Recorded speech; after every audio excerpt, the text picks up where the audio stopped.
I'm chatting over, for all those that are just joining the call now, I'm chatting over to everyone a couple of forms. Those of you that are ChangeGrid certified, you already have these forms, obviously, but just so you have them handy. I wanted to send over the path of self-discovery kind of planner, since we mentioned it on last week's call. And I also want to send over the quick reference guide for the 5 levels of productive tension, which is where I'd like to kind of focus a lot of our discussion today. So I'm actually looking in the camera. All right, we'll give people 2 or 3 more minutes. Bonnie's joining us. Excellent. Okay, everybody. Hello. Yeah, and just so all of you guys know, you can mute and unmute your own lines locally if you'd like. So feel free to turn your microphone off when you're not contributing something to the conversation, so we don't have a lot of background noise. But if you have something you'd like to say, a question you'd like to ask, whatever, feel free to unmute yourself and then go right ahead and ask whatever it is you'd like to ask. Yeah, so again, I don't know if you joined the call. Can you see the chat that happened before you arrived? Anyone know the answer to that? So yeah, doesn't matter. I'll chat them over again in just a minute or 2. If you want to have those just open in front of you, that's really fine. If you want to actually print them out, that's fine too. We do have a very robust set of forms and quick reference guides that our professional team uses whenever they're working with a client. And a lot of them are things that we would have used back in the day before there was the internet-based application for creating change grids. This existed as a simple paper and pencil sort of an instrument for many, many years. And so you can still create a change grid with a good old-fashioned piece of paper and a pencil. So I've also provided, I'm going to provide you guys some of those handouts you can see there. Ultimately, all these handouts are going to be uploaded onto our community webpage, where those of you who choose to become explorers, which is free, it's just a community membership, it's free, but it allows us to store documents and updates, recordings, whatever, in a central place that those of you who have joined the community can actually do. So I'll make sure you guys all know how to tap into the community. Again, it's free. It's just a good place for us to put things and an easier way for us to stay in contact with all of you. So looks like we have a nice crowd that's arrived. So let me go ahead. I'm going to chat over to you these 2 documents one more time. The first one here is the path walk, Form A, is what you'll hear us say, describe it as. And I'm also going to send to you Form D1, which is one of the first quick reference guides that you'll be learning how to use. Okay, let me know if you've received those. Somebody can unmute if you feel so inclined and say, yep. Yep. Got Thanks. Thank you so much. Thank you so much. So last time around, we looked at a few of the individual ChangeWorks profiles, and I showed those to you so that you could see there's tremendous diversity among the population who completes the change grid in the way that they perceive and report upon the activities that we're asking them about. So no 2 people end up with the same change grids. And so ultimately, the best way to help someone work with their own change grid is to either enable them to interpret a change grid themselves so that they can apply their own sort of self-coaching approaches to whatever it is they're doing, or you can certainly learn how to do that rather than doing it the way we're doing it right now, which is kind of through osmosis. You actually can take the course. In fact, right now it's still up on our YouTube channel. It's not behind any kind of a firewall, and so you're welcome to go through that course at no charge. Sooner or later, we'll move it into a different part of the community, but no need for you to be worrying about that right now. Let's see, Susan, you got your hand up. Got a question you'd like to ask? Feel free to unmute yourself and go right ahead and ask. Or you can always chat something over to me as well, and I can then see it and share it with the group. So yeah, so go ahead. Not right now. Just had my arrow in the wrong place. Oh, no worries, no worries, no worries. Thank you. Yeah, anytime, anytime. All right, so yeah. We also took a look at a couple of the activity-specific change grids. So whenever we're doing a group profile, we can run 2 different types of reports. The first type is an individual report. And what that does, if the name of it isn't obvious, is that we're looking at a single individual and how they responded to all of the activities. So again, if we were working one-on-one with someone, coaching, whatever, that's the way that we would go about it. But when we're working with a group, particularly a large group, we can run an activity report. And an activity report is different because it shows one activity, but how the entire population responded to that one particular activity. And we also looked at a few of those last time around as well. So now that you've had a little bit of exposure to what these different kinds of change grids might end up looking like, I want you to become more comfortable with the change grid diagram itself, so that as we're talking about change grids, and by the way, your next change grid comes out in time for Valentine's Day. It's a change grid that's entirely about relationships. And so hopefully you guys will find that one an interesting one to explore. But I want you to be able to look at a change grid and at least have some understanding of what the change grid is saying to you about you. And then if you want to go deeper, you can always go deeper, but that's what I wanted to do as far as today's call is concerned. So on the screen right now, you should be seeing these 5 levels of productive tension. Oh my goodness, the bus arrived. Let me click on all these people. All right, so the 5 levels of productive tension. And I also chatted over to everybody a quick reference guide, Form D1. I'm going to do it one more time for everybody. So if you look in the chat, you can see a little link to a PDF document called Form D1. Let me go ahead and open that up on screen so you guys can see what it is that we're really looking at. So again, this layer, the change grid, we refer to it as the response states. These are the 5 levels of productive tension that you could be experiencing about a particular situation at a particular moment in time. Remember that the change grid is dynamic, so you are constantly moving to different locations around the change grid. You're not really like jumping from one place to another, but over the course of a day, over the course of time, you'll move around, and those movements mean something quite significant. So to help you understand what's going on with these 5 levels of tension, I'd like you to at least open up on screen, if you will, that quick reference guide for these 5 levels of tension. I've just clicked on mine, so I'm hoping it's going to open up sometime in the not too distant future. There it is. So let me slide it over here for you guys. Now, on this quick reference guide, let me zoom in a little bit. You can see on the far left side, the 5 levels of tension are being listed there, right? So stress, power, power apathy, and apathy. Now, which response state you're experiencing is dictated or driven by the 2 perceptions you have about your perceived level of ability to handle whatever the situation is and the perceived level of challenge that you associate with that. So as the ratio of perceived ability and perceived challenge changes, you will move up and down the change grid. So again, little lingo, this direction towards the top is up grid. And if we're looking down towards the bottom, that's down grid. We also have out grid, far to the right, and in grid over towards the left. Those are our 4 cardinal directions on the change grid.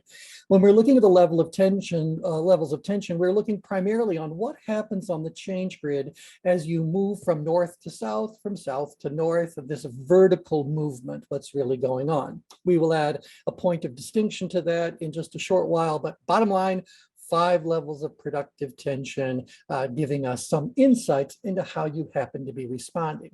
Now, again, you can look at your own personal change grid, and I'll go ahead and open up one just for the fun of it.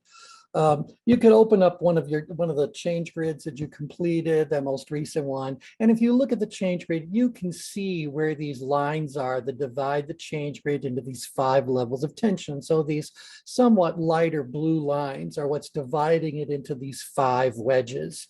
So up top, this level of tension would be stress. None of the activities for this individual plotted up in stress. Coming down grid, we have power stress, this kind of larger one right here. And this individual had 4 activities plotting in power stress. Moving down grid, this big wedge one in the middle, this is power. And power, they have 4 activities, well, 5 activities in power. 4 of them are quite far out grid. 1 of them is quite in grid. So there's a big difference between how the person feels about activity number 2 versus activities 3, 5, 10, and 11. They're all still in power, but depending on where you plot in one of these levels of tension, things can still change. Moving down grid, power apathy. This individual has 3 activities plotting down in power apathy, and the lowest level of tension, apathy. There are none of these activities are plotting there. Now, that's not to suggest this individual doesn't have anything going on in their life or anything on their metaphorical plate that isn't putting them up in stress or isn't putting them down in apathy. It's just not among these 12 activities. So you may very well have things that you're up in stress about or down in apathy about. If we were looking at your whole grid, or if we do what we normally do, which is create a totally unique change grid just for you. And we'll get into that when we talk about the path of self-discovery in just a second as well. Okay, so anyway, if you look at your change grid, you can see that you've got activities scattered hither and thither. As I go through the descriptions of each of these levels of tension, do look at your change grid and where you plotted on the change grid. So you can say, is what T is saying resonating with me? Does that seem to fit what my experience is around that particular activity at the moment in time? Remember that the change grid reflects conversations that you are having with you about you.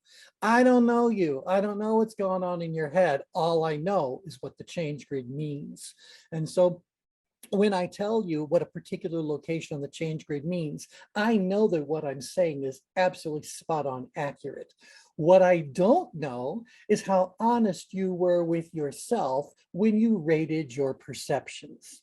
And so if what I say matches what you think and feel, you are honest and it should, yay, we can work on. But if what I'm saying doesn't seem to fit for that particular activity, I promise you, the change grid is correct. What is incorrect is your plotting. So you need to go back to that activity. You need to rethink, how do I rate my ability to do that? How do I rate the challenge of that? And where would that put you on the change grid?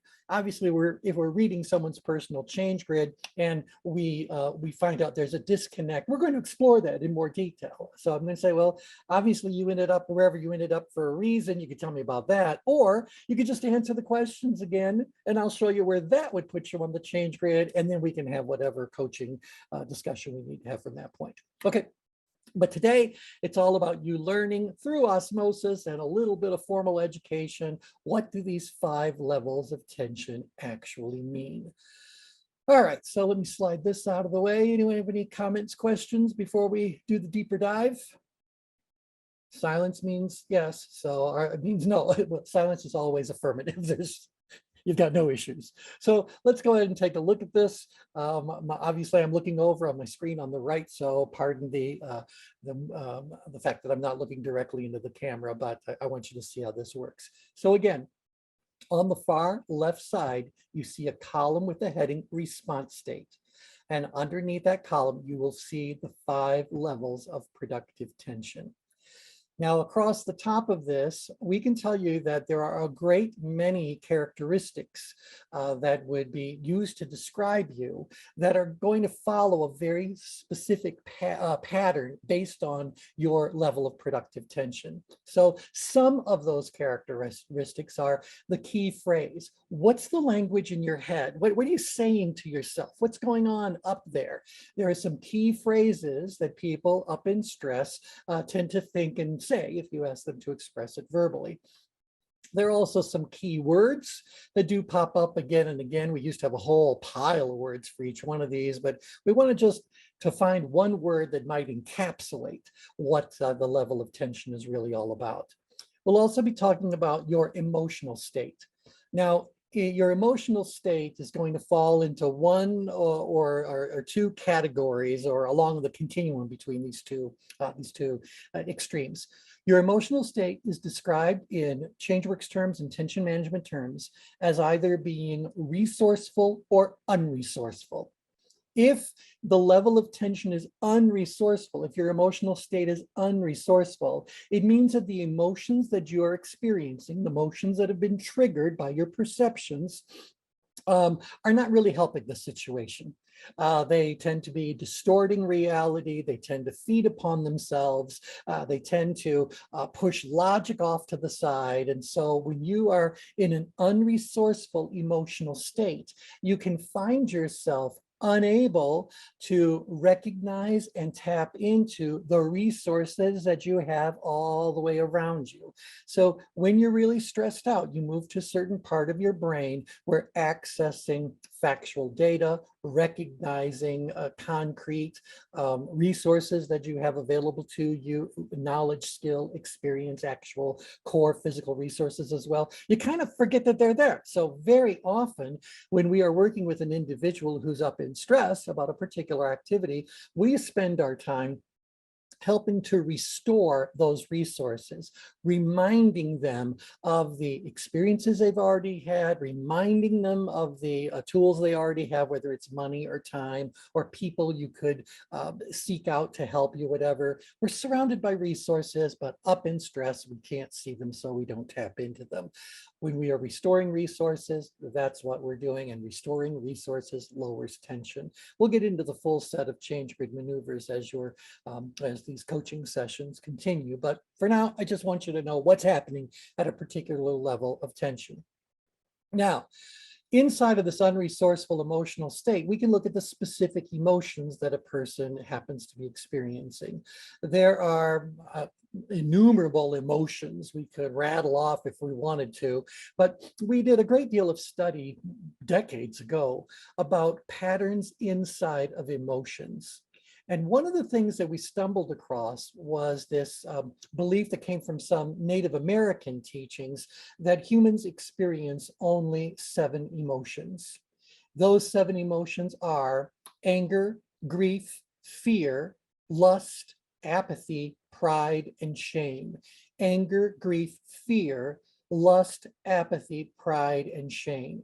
Now, people who get exposed to that thought go like, well, there's a lot that are missing. Well, according to that particular way of looking at emotions, they would say to you that all other emotions are either a variation that one might have about one of these core emotions, or it might be the result of a combination of emotions happening simultaneously.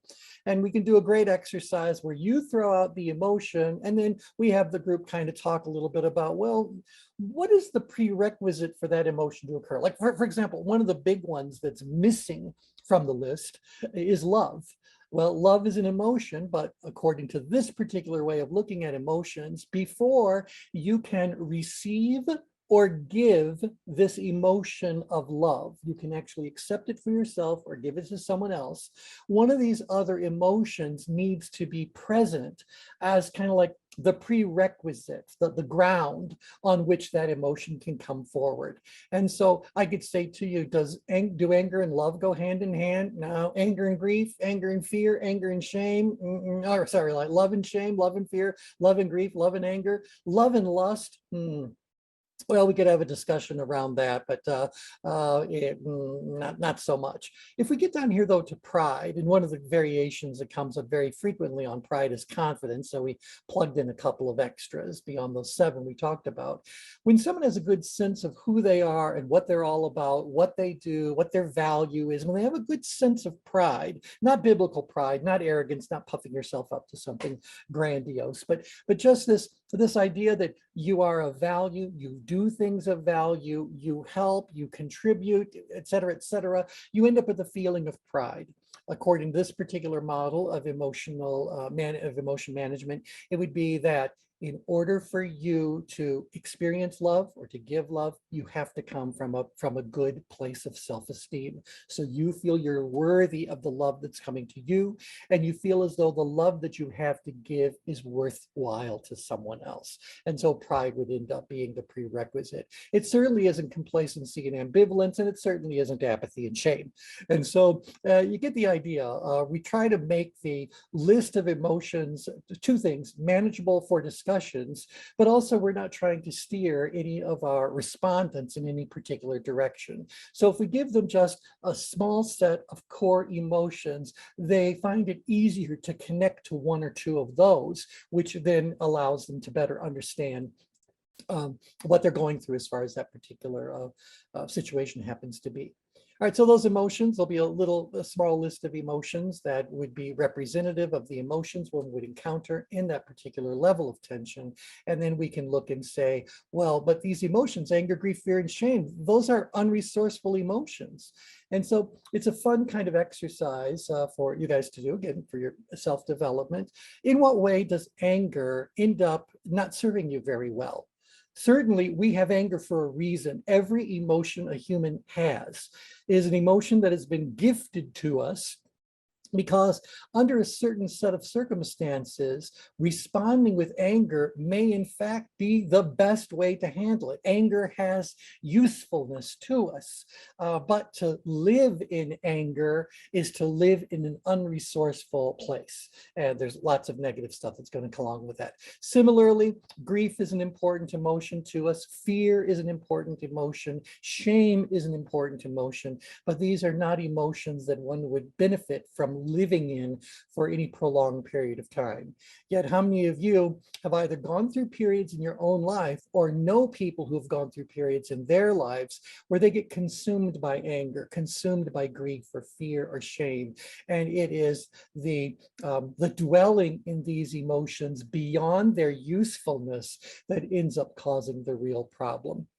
So just because they're unresourceful doesn't mean that they need to be set aside. You just need to recognize they're not a good place to linger, if you will. All right, so questions about anything I've covered so far? A few more columns to go for this. Just a thought.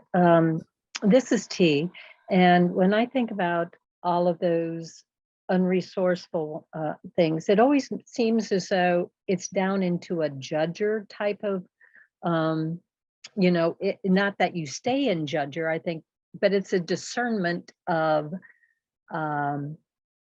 that could be not very good if you stay down in the judger mindset. Exactly. If you can move out of that into a learning mindset, that would help, and that would move you down grid too. Exactly. That's just a thought. No, you're absolutely right. In fact, we can tell you that we can look at any kind of behavior that someone wants to look at. And so let's use learning as an example. We can tell you that there are certain places on the change grid where learning most naturally occurs.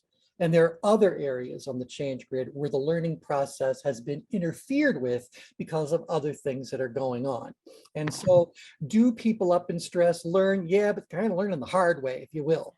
They're not really learning from an academic perspective, from a safe place of exploration. To be up in stress, they may very well have been thrown in to a set of circumstances where they have no choice but to figure out what to do. I promise you there is some learning that's happening there, but it's learning that's coming from a place of great reactivity rather than a proactive, true, growth educational sort of thing. So if you don't learn from your mistakes, you're destined to repeat them. And that's what we're really looking at up here. A lot of times mistakes are what lead to a stress response. And so we could definitely learn from that. The other thing is that these emotions and learning are occurring in two different parts of the brain. And I think, let's see, is Brian on the call? I believe I saw him. Yes. So Brian, you're welcome to unmute if you want to throw in some details on this. But when we're looking at emotions, this tends to be in the limbic system. That tends to be a more primitive part of our brain or whatever. And when we're looking at logic and learning, that's more of a cognitive process. And so we're looking more at the cerebral cortex. You can either be in the limbic system or you can be in the cerebral cortex, but the thought that you can be in a perfect blend of them, that's not really the way the brain tends to work unless we put a tremendous amount of energy into disciplining the mind and how we go about using the mind. Brian, is that even close to being correct from a neuroscience perspective? Yeah, you can experience both of them, but the challenge becomes the limbic system operates almost 10 times faster than the cortex, right? So if it's not the right balance, or certainly like when you're up in stress, one is overwhelming the other. So your capacity to actually balance them and learn from them in terms of intensity, focus, and being alert is compromised. Yes, yes. Mhm. Yep. And actually that gets us to the next column. The next column is about reasoning abilities. Reasoning abilities are how we go about figuring something out. And so maybe learning falls into the world of reasoning. You know, again, we're trying to figure out what needs to be figured out, learn what we need to learn so that we can do the right thing, the right time, the right way. Well, depending on the level of productive tension you're experiencing, those reasoning abilities can be ruled by either the emotions that you're experiencing or by logic. And so certainly I could tie this into parts of the brain by saying that emotionally ruled reasoning is probably happening more so in the limbic system than it is in your cortex, where logically ruled reasoning is more of something that's happening in the cortex, less what's happening in the limbic system. So Brian, was that correct? RT, you're unmuted, yeah. Yes, you're correct. Okay, good, thank you. Thank you so much. I I expected. was just going to say that I always think of this saying, you know, you can visit Pity City, but you can't stay there. Very good. You can visit Pity City, but you can't stay there. I like that analogy, because see, that's what emotions are exactly designed to do. So in other words, the emotions, the limbic system feeds the cortex, right? Because when we talk about neuroplasticity, that's one of the things you need. It's intensity. You need a sense of alertness, right? But again, too much all at once, it compromises the workings of them together. Exactly right. All right, so reasoning abilities. Now think about decision making.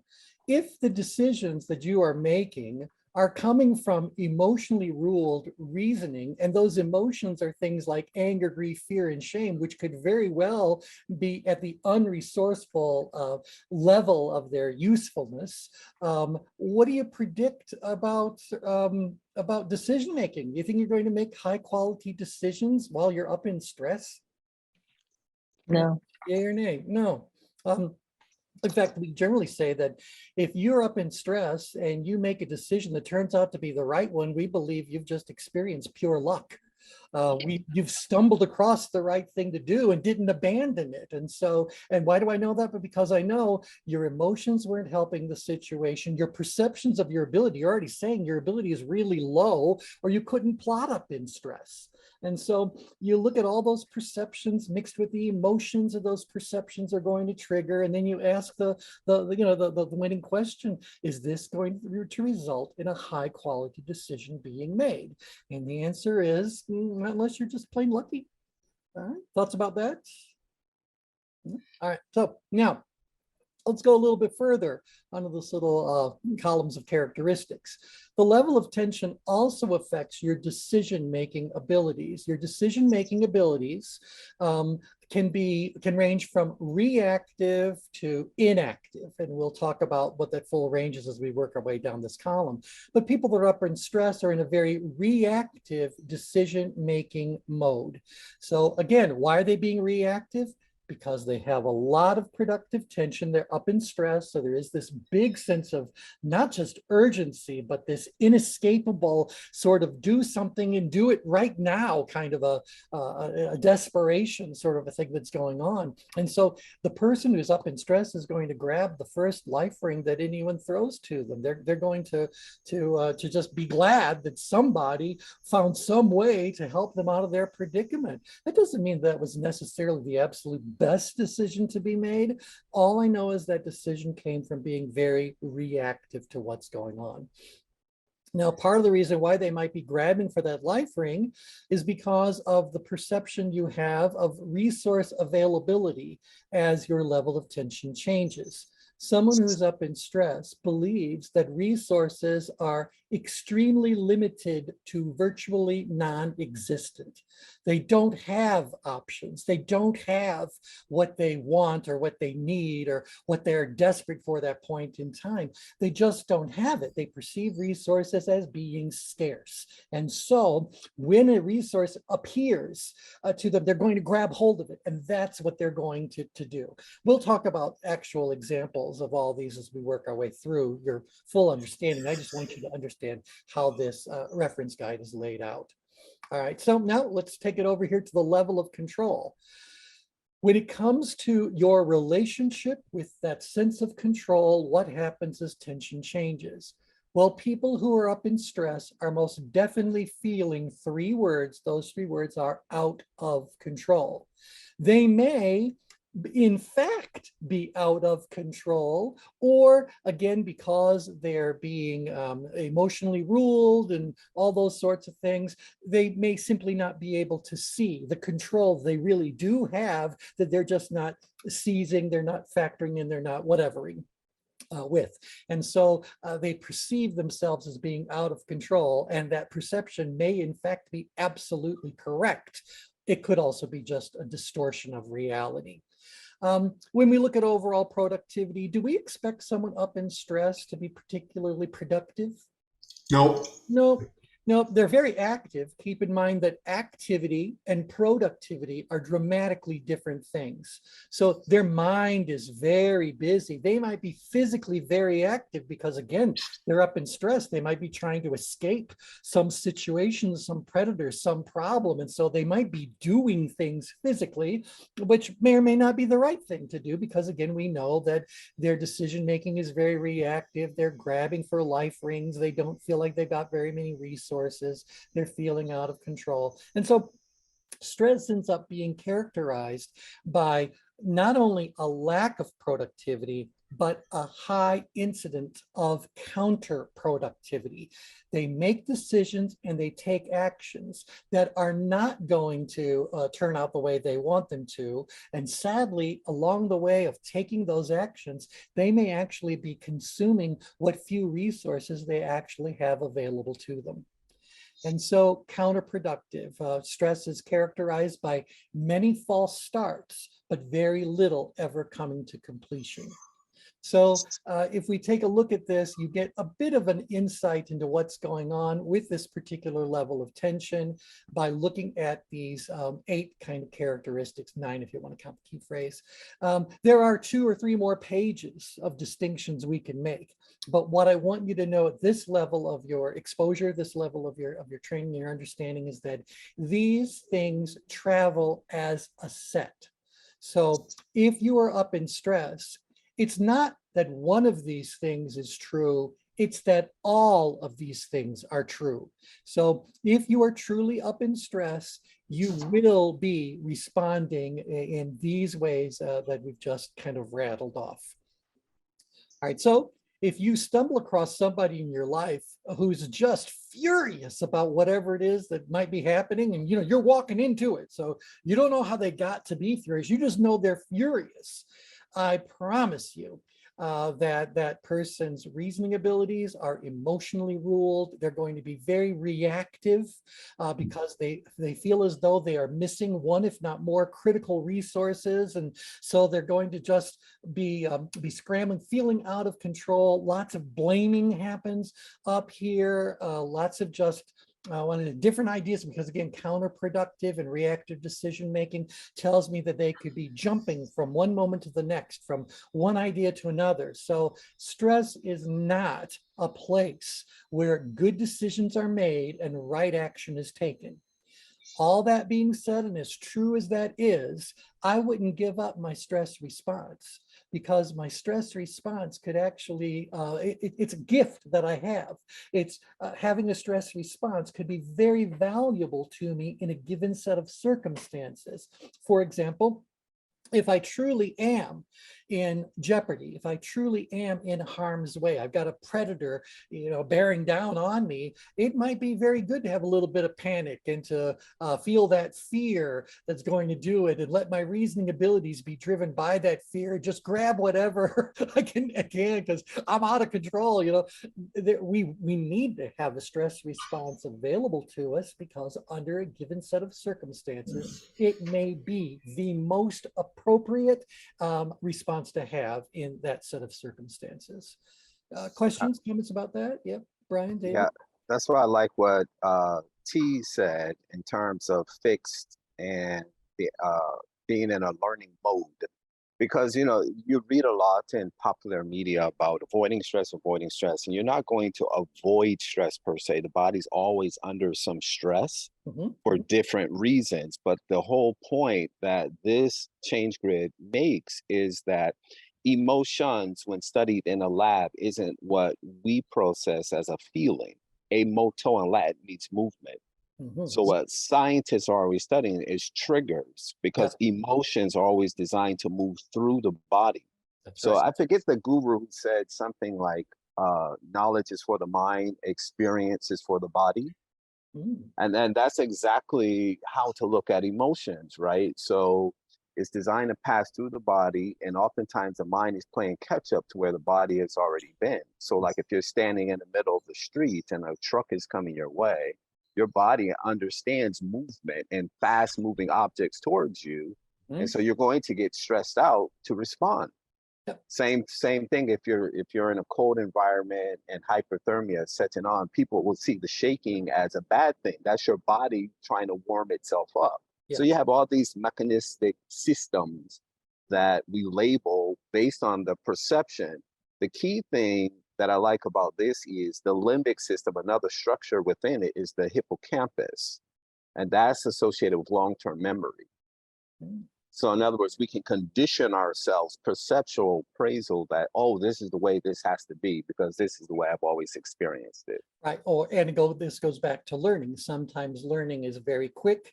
If we've encountered something that threatened us one time before, having that deep memory about that experience, what we did, how it played out, it is learning, and that could very much equip us to better survive, make better choices in the event we're exposed to that again.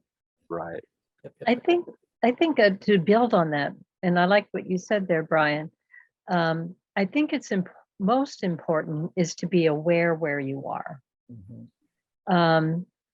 Because if you're not aware, you actually are not going to be able to move, And I think that's really vital, is to be aware if you're in stress. Oh my gosh, I'm in stress. I'm reacting instead of really being proactive. Or being active. So it's important to be aware where you are. Well, and that's really why we want to start the whole oracle of the self at this kind of point. Everyone is somewhere on the ChangeGrid about everything that's happening to them.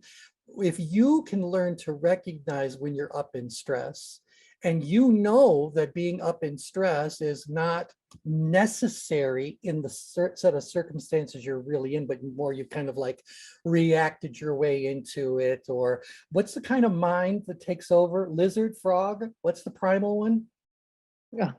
It's the lizard brain. Lizard brain. I knew it had something to do with some sort of an amphibian, but it's very primal. That's the whole idea. It's very primal.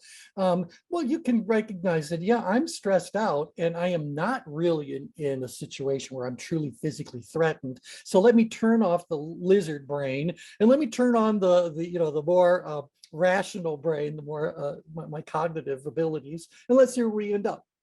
Because if you got nothing else out of training in the oracle of the self, then the ability to recognize when you are in stress. And again, we'll be teaching how you can move yourself down. It's actually pretty easy. But as T just said, it's a little bit tough for you to move yourself to a healthier place if you don't realize you're in an unhealthy place. So awareness is the first step on the road to recovery. And so you got to be aware. Well, again, if you find yourself saying things perhaps that you have nowhere to go, you have no options, you have nowhere, that is a statement of stress. You're basically saying my resources are severely limited to scarce.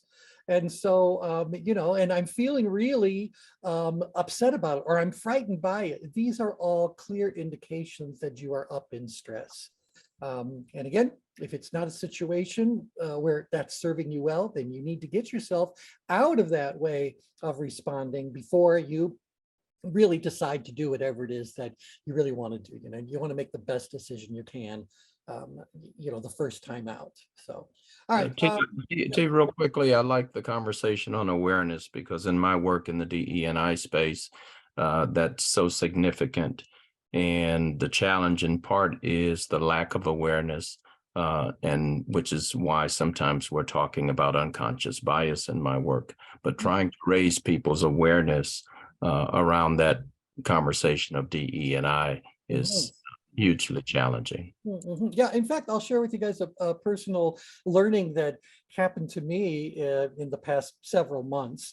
I happen to have a friend who I think is like the most intelligent, and I have always said she's the most intelligent woman I've ever known. And she said, thank you, who is the most intelligent person you've ever known? And I said, well, you. And she goes, then what's the gender bit all about? And I went, oh my God, I didn't even think about that. I wasn't even aware that I was making, because we were like, well, I don't think I've ever, you know what I'm saying? I could babble around a whole about it, but to Tim's point, awareness really matters, because I don't want to. I hate the thought that for all these years she has heard me say that she's the smartest woman I've known, and part of her feels that was a little bit insulting, demeaning, because I didn't put her where she really belongs, which is the smartest human being I know. So anyway, there you go. Live and learn and live. Gender off, that's all. Yeah, isn't that interesting? Yeah. So, all right, anyway, let's kind of work our way again down the list. I can say that as the level of tension moves down grid, as the level of productive tension lessens, things start to change. Now I'm going to skip power stress for a second and go to power. We have three primary response states: stress, power, and apathy.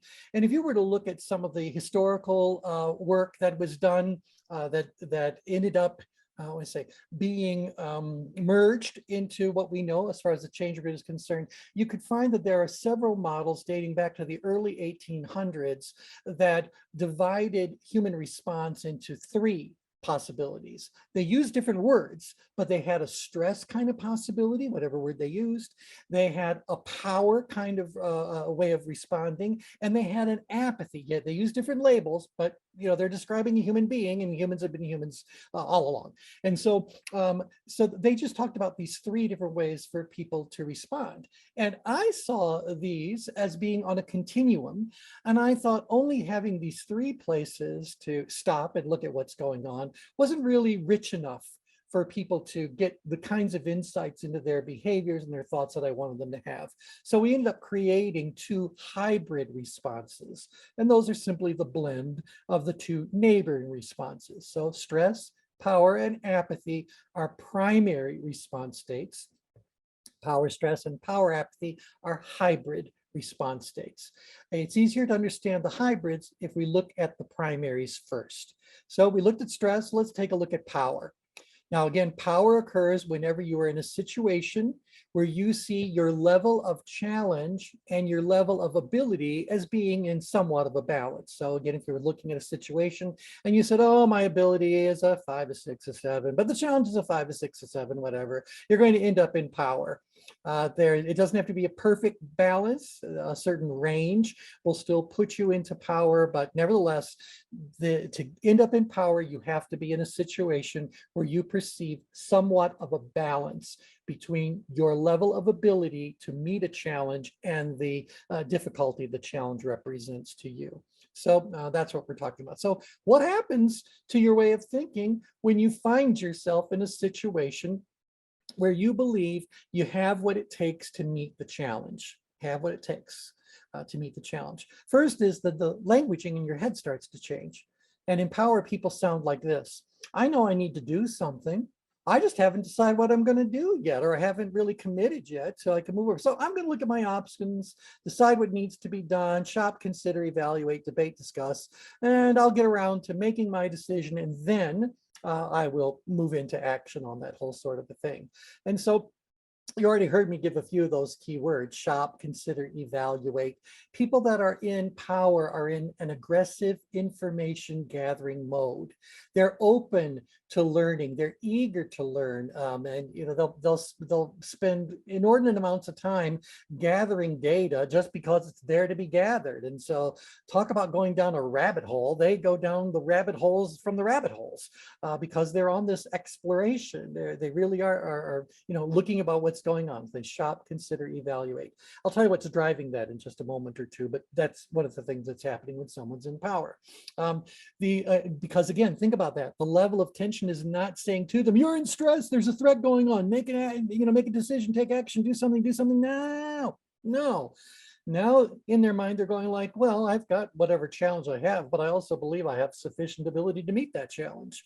And so I'm in no big threat situation. So let me take some time. Let me look around. Let's see what's really going on so I can do the right thing and do it the first time out. So it all serves me well. The emotional state tends to be quite resourceful. Now, one of the things that I said about unresourceful emotions is that they feed upon themselves and they distort reality.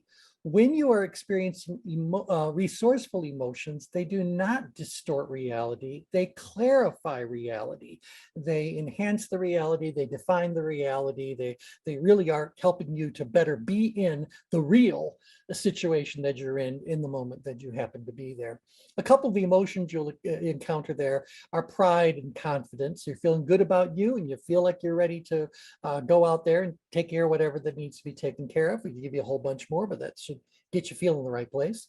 Reasoning abilities are more logically ruled. Someone who's in power wants the facts and the figures. They want the data. They want the options. They want the comparisons. They're open to hearing both sides of whatever a story happens to be, and they're open to looking into the merits of each of those stories. What's the foundation behind each of those stories? So they're not easily swayed by sensational wording of a particular thing. They're not particularly fond of adjectives. So if they're reading any kind of, let's say, sales copy, and it says, "This is the most extraordinary, blah, blah, blah." Someone who's in power kind of goes like, "Extraordinary, just set that word aside."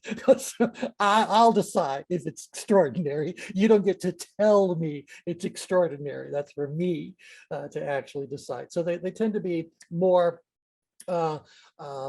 likely to have boundaries and operate within boundaries. They tend to be more thoughtful about what information they allow in and what standards it has to pass to be allowed in, to be factored in. So they tend to be very logically ruled. When it comes to decision making, yeah, they know a decision needs to be made, but they want to make a decision that's going to serve them not just in the moment, but for all the moments yet to come. And so they tend to be more proactive in their decision making. So not just something today, but something that will serve me well moving forward. Now, one of the reasons why they're behaving in this way is because they view their resources as being adequate. Notice I did not say abundant. Someone who is in power does not believe that they have all the resources they need and then some. That would put them someplace else in the change grid. They instead believe that they have sufficient resources, adequate resources, to do what needs to be done the way it needs to be done in the time frame it needs to be done. They just have to be careful that they're not squandering those resources. So they tend to be a bit more prudent and thoughtful, practical in their thinking, judicious in their use of whatever resources they happen to have. So they're not just throwing resources, willy-nilly hither and yon. They have adequate resources. Level of control, they feel two words: in control. They believe that, again, there's no threat. The tension is moderate. They believe they've got the ability to meet the challenge. They're feeling proud and confident. Their logically ruled reasoning abilities are encouraging them and supporting them in exploring the truth and following through on that. They're trying to make a decision that works for them. They've got adequate resources. So they're feeling pretty much on top of things, and that gets to productivity. They're feeling generally productive. And that's all very good. There is a problem with power in all areas of the change grid. There is both an upside and a downside to it. The downside of power is that is where analysis paralysis lives. So without a bit more tension introduced to this individual, they could keep on shopping and considering and evaluating and gathering data and exploring rabbit holes for the foreseeable future. They could just keep going and going and going. They don't understand that the goal of whatever research they happen to be doing is to have not all of the information that's available to them, but just the right information, just enough information in order to know that what they want to do is the right thing. So no doubt you have probably experienced in your own life or have someone in your life who behaves in this where power gets to be a problem, and they're delaying taking action, thinking that there's going to be more information. I need to keep looking around. I got to choose what color to paint the walls. There's a lot of colors. Let's look at all of them. You get to a certain point where lingering in power is counterproductive in and of itself. That's the dark side. But generally speaking, if you are a good steward of that level of tension, all these things travel as a set, and generally speaking, you'll have a lot of productivity as a result. Thoughts about that? Thoughts about power? Okay, so again, you look at your own change grid, you should be able to look at the activities that plotted in power and say, yeah, that makes good sense. That matches for me. That's really great. Okay, let's look at the third of the primary response states. That's the one down at the bottom here. That is apathy. Let me zoom in a little bit. Well, you can't see the titles, but I know what the titles say. Okay, fine. It doesn't want to cooperate now. That's fine. Fine. So apathy. Apathy occurs whenever you're in a situation where your perceived level of ability, let me switch the background, where your perceived level of ability is much greater than the challenge at hand requires. So to actually end up in apathy, you can't be in a challenge situation greater than 4. You see that 4 would be the limit for apathy. And so, so your ability is greater than the challenge. Imagine for a moment you were facing a situation with a challenge of 2, and you have an ability of 12. Your perceived ability is 6 times what the situation at hand requires. Should it surprise you that your way of thinking and feeling about that particular activity is likely to be different than if the ratios were different as well? So here's what apathy sounds like. Do something. I don't need to do anything. Everything is just fine. So they're just going like, I'm all right the way things are. There's nothing here to be concerned about. Apathy, by the way, if you look at the roots of the word, it has 2 parts, a, pathos. And back to ancient Greek, a is a prefix for without. And pathos, one of the ways it's interpreted is passion. So without passion. And they meant passions not as far as lust is concerned, but passion would be any emotion that intensifies your thinking, that moves you into some sort of more upgrade kind of a reaction. And so really the passions, they would say anger is a passion, fear is a passion, but nevertheless, a pathos, without passion. You're feeling nothing but flat, neutral, whatever. The key word for apathy is what snoozing sounds like. You're just on autopilot, going across. The emotional state is unresourceful. Obviously, these emotions you're experiencing, primarily apathy, pride, I won't say complacency and ambivalence are up here, but boredom, something like you've mastered it. Apathy is the home of mastery. So you're just down there going like, look, I don't need to worry about it. It's all taken care of. It's all, but those emotions could actually be stopping you from looking at other options. And we'll get to that as we work our way over to the right side of this little chart. So apathy and shame are also distorting reality, stopping you from looking at things as thoroughly as they could be looked at, because you're operating from this belief that everything is absolutely just fine, and that might be right, but it also may not be right. We'll get to that in a second. So your reasoning abilities return to emotionally ruled. But now, instead of your reasoning being driven by anger, grief, fear, and shame, all these very far upgrade emotions, they're being ruled by apathy and boredom, etc. And you'll find shame, we're talking about shame in great detail as this year progresses, but shame appears in multiple places on the change grid. It's just, it takes a different shape. We'll get to that. But anyway, apathy, I don't care about this stuff at all. So what's happening to decision-making abilities? They're becoming inactive. Why are they inactive? Because you've already said, I don't need to do anything. Everything's already done. The decisions have already been made. The actions have already been taken. This is boring, people. Why are we even discussing blah, blah, blah, blah, blah. So that's what you're going to hear come out of someone who's down in apathy. Now, when it comes to resource availability, they believe they've got all the resources they need and then some. They believe that resources are unlimited, and as a result, they don't need to be a good steward of them. They're taking them for granted, etc. The challenge here is that the level of control they're telling you they have and the level of control they actually have could be different things. Someone who's in apathy will tell you with every word they utter that they are absolutely in control. Look what they're saying. Everything's just fine. I don't need to do anything. I'm all set. But there is a very strong likelihood that, at least in part, that belief about control is nothing more than an illusion of control. So what's happening is that if we're on the change grid, as let's say we start off, pardon me, we start off in life with some sort of a situation that's giving us a great deal of stress. And so we decide to do some things to take care of that situation. As we do those things to take care of that situation, our level of tension goes down. As that level of tension goes down, we go from feeling out of control to seizing control. This is what happens in power stress. And there you are, actually legitimately in control. Well, as time goes on, that activity starts to slip further and further downgrid, more and more to the back burner of the mind.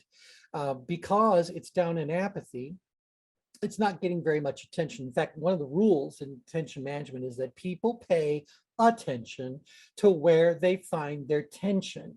If you don't have the intention about a situation, you're not going to pay any attention to it. And so as that level of tension goes down, down, down, down, down, that person is going to start to pay less and less and less attention to whatever that situation happens to be. Unfortunately for them, life is all about change. The world is constantly changing, but they're not noticing those changes if they're this far down grid. Let me give you an example of this from our own life.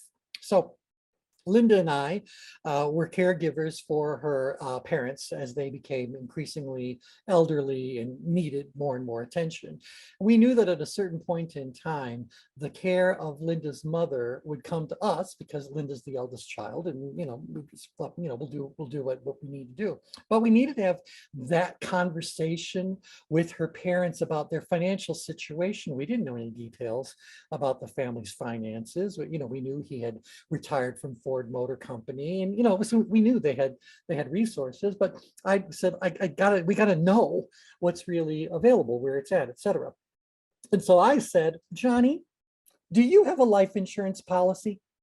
And he says, well, of course I have a life insurance policy. I was a Ford man. I was a union man. Of course we had great, the blah, blah, blah. There's all this, righteous indignation that he's kind of sharing and all this sort of stuff about his, about life insurance. I said, well, could I see the policy, please? And so now keep in mind that at this particular point in time, Johnny was in his mid 80s. And so I don't know what age he was when he retired from Ford, but let's say in his mid to upper 60s, probably that's when the retirement occurred. So he went and he got his file folder with all of his like precious documents, and he pulls out the life insurance policy.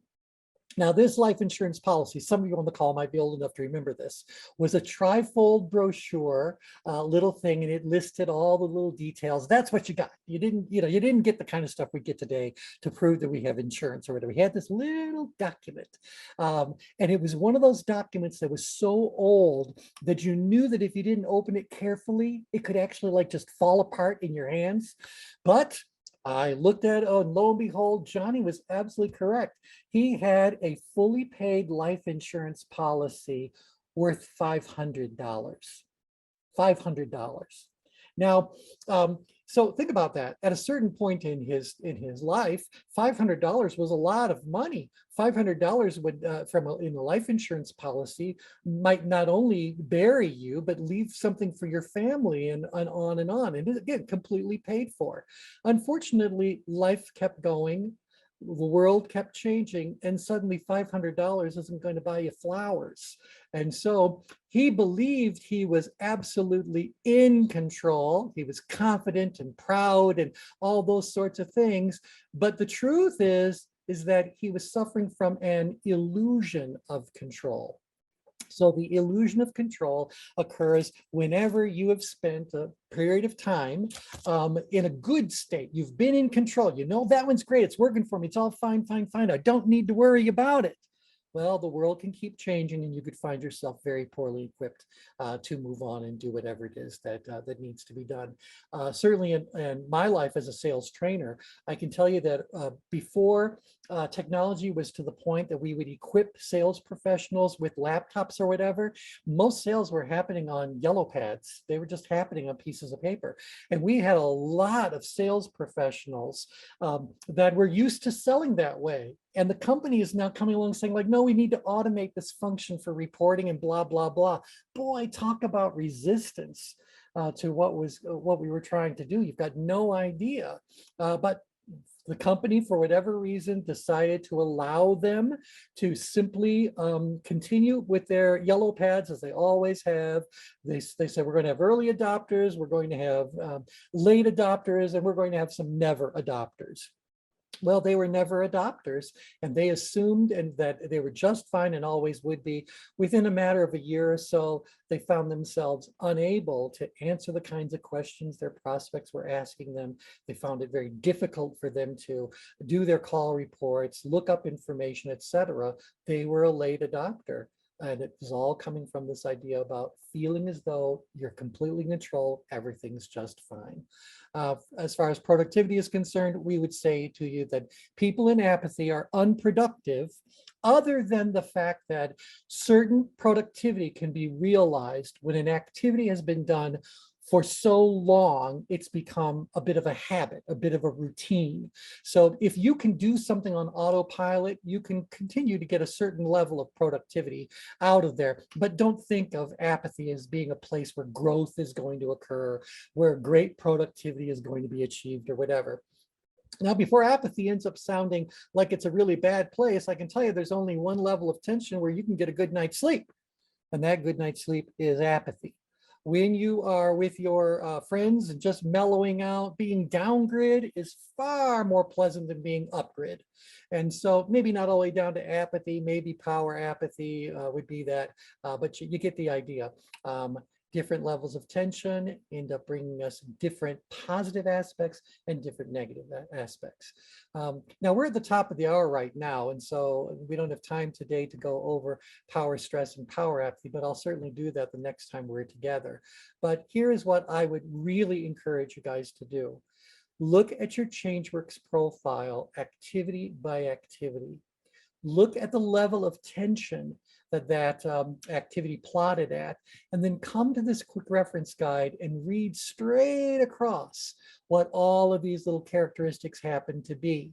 Now, the nice thing about power stress and power apathy, as you'll learn when we go through it in detail, is that it's just a mix of the two surrounding it. So you can definitely get a feel for what's halfway between power and stress, halfway between power and apathy.